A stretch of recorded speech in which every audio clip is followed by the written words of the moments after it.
Please watch and film yourself performing all the movements you see in this movement assessment video from both your left and right side. This allows your 1% Club coach to create a program for you with exercises based around the movements you have access to in your body.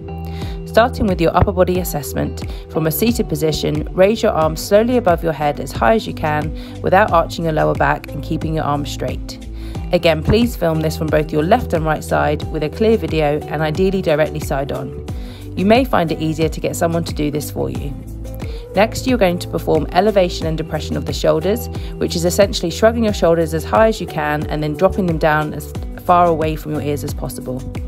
We would next like you to perform retraction and protraction of the shoulders, which is pulling your shoulder blades back together as far as possible without them elevating up towards your ears, and then rounding them forward as far as possible. Your aim is to do this creating as little movement in the lower back as you can. The next assessment is for your thoracic rotation in the spine. We want to see how much rotation you have in the spine without your hips moving, so think about squeezing your knees together as you do this.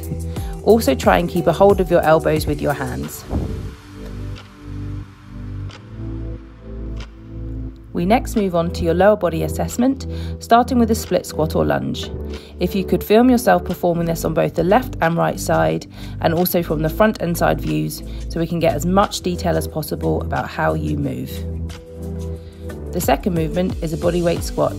Again, we'd like to see this front and side on, as well as the back view. This is so we can assess movement at your hips, ankles, knees and spine, which will really help guide our exercise selection for you.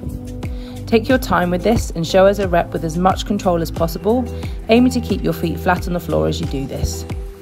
The third and final movement is assessing your ability to hinge at the hips. Again, take your time and try to keep a flat back as you do this, pushing your hips back away from you and thinking about folding at the hips. Keep a soft bend in the knee and keep your arms in contact with your legs with the chin tucked.